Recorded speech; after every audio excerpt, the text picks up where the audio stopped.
রাজধানী ঢাকার কারফিউ পরিস্থিতির খবর জানাতে এবার ধানমন্ডি থেকে যোগ দিচ্ছেন সহকর্মী আদিলুর রহমান। আদিলুর, রাতের ঢাকায় কারফিউ পরিস্থিতি কেমন দেখা যাচ্ছে? আইন শৃঙ্খলা বাহিনীর সদস্যদের তৎপরতা কেমন? দেখুন, প্রথমে আসলে কারফিউর যে বিষয়টি সেই বিষয়টি জানাতে চাই। আপনি এরই মধ্যে নিশ্চয়ই জানতে পেরেছেন যে কারফিউর যে শিথিলতার যে নতুন সময়সূচি সেটি আসলে দেয়া হয়েছে।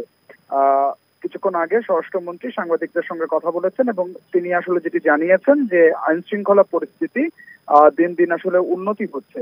এ কারণে শুধুমাত্র ঢাকা মহানগর, গাজীপুর মহানগর, নরসিংদী এবং নারায়ণগঞ্জ এই কয়েকটি জেলাতেই আসলে যে কারফিউ সেই কারফিউটি আসলে থাকছে। তবে কারফিউ শিথিলতার যে সময়টি সেটি বাড়ানো হয়েছে, সকাল 7টা থেকে সন্ধ্যা 6টা পর্যন্ত আসলে করা হয়েছে।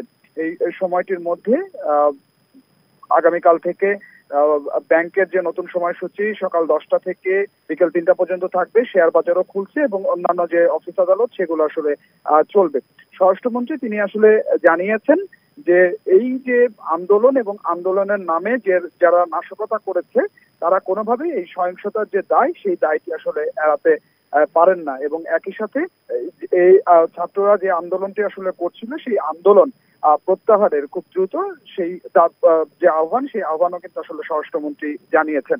এর বাইরে কারফিউর যদি পরিস্থিতি আমি আপনাকে বলি যে রাত্রেও কিন্তু আসলে ঢাকা এবং ঢাকার যে বিভিন্ন সড়কগুলো আছে সেই সড়কগুলোতে আইন শৃঙ্খলা বাহিনীর যে সদস্যরা তারা মোতায়েন রয়েছে, তারা দায়িত্ব পালন করছেন এবং যাদের প্রয়োজনে বের হতে হয়েছে তারা কিন্তু আসলে বের হতে পারছেন এবং যানবাহনও চলাচল করছে। তো আমার কাছে কারফিউ নিয়ে এটি ছিল এখনকার সবশেষ।